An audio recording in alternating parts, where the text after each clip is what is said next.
অন্তর্বর্তীকালীন সরকার দেশের মানুষ ও অর্থনীতির জন্য ভালো যে কোনো সিদ্ধান্ত সেটা যে কোনো গোষ্ঠীর বিরুদ্ধে গেলেও নিতে পিছপা হবে না বলে মন্তব্য করেছেন পররাষ্ট্র উপদেষ্টা তৌহিদ হোসেন।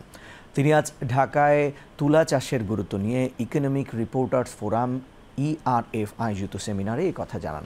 পররাষ্ট্র উপদেষ্টা বলেন, তুলাকে কৃষি পণ্য হিসেবে স্বীকৃতি দিতে দ্রুত ব্যবস্থা নেওয়া হবে। পাশাপাশি উৎপাদন বাড়াতে এ খাতে ভর্তুকি বাড়ানোর দরকার বলে মনে করেন তিনি। রিপোর্ট দিনার সুলতানার। তুলা থেকে সুতা, সুতা থেকে কাপড়, এটা তো আমরা সবাই জানি, কিন্তু অনেকেই হয়তো জানি না তুলা বীজ থেকে তেলও হয়। তুলা চাষ বাড়লে ভোজ্য তেল ও গবাদি পশুর খাদ্য খৈল আমদানি কমবে, এমন অভিমত উঠে আসে ইআরএফ আয়োজিত সেমিনারে।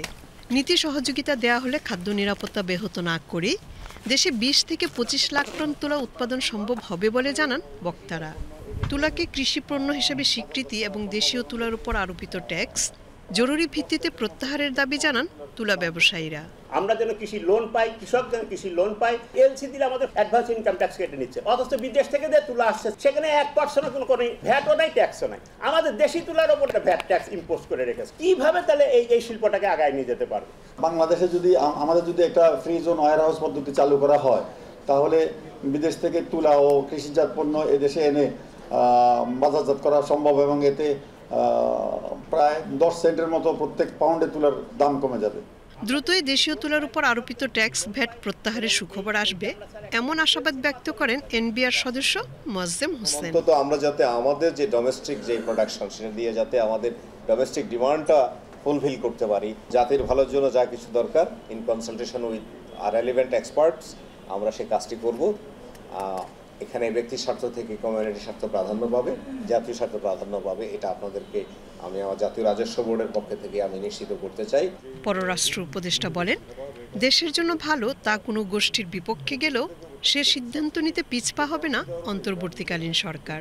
বলেন, তুলাকে শিগগিরই কৃষিপণ্য হিসেবে স্বীকৃতির পদক্ষেপ নেওয়া হবে। আমি চেষ্টা করব যেন আগামী 1-2 মাসের মধ্যে কিছু সিদ্ধান্ত পজিটিভ নেওয়া যায়।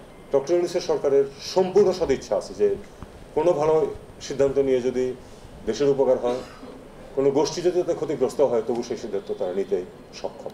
হয়তো কোনো কোনো ক্ষেত্রে অভিজ্ঞতার অভাব আছে, কোনো কোনো ক্ষেত্রে তথ্যের অভাব আছে, কিন্তু আমরা যে জিনিসটা জানবো যে আসলে সিদ্ধান্ত নিলে দেশের মানুষের উপকার হবে, দেশের অর্থনীতির উপকার হবে, সেই সিদ্ধান্তটা আমার মনে হয় নেওয়ানো খুব সহজেই সম্ভব।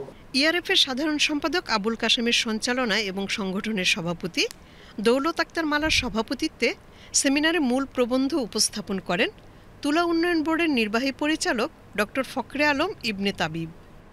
দিনার সুলতানা, বিটিভি নিউজ।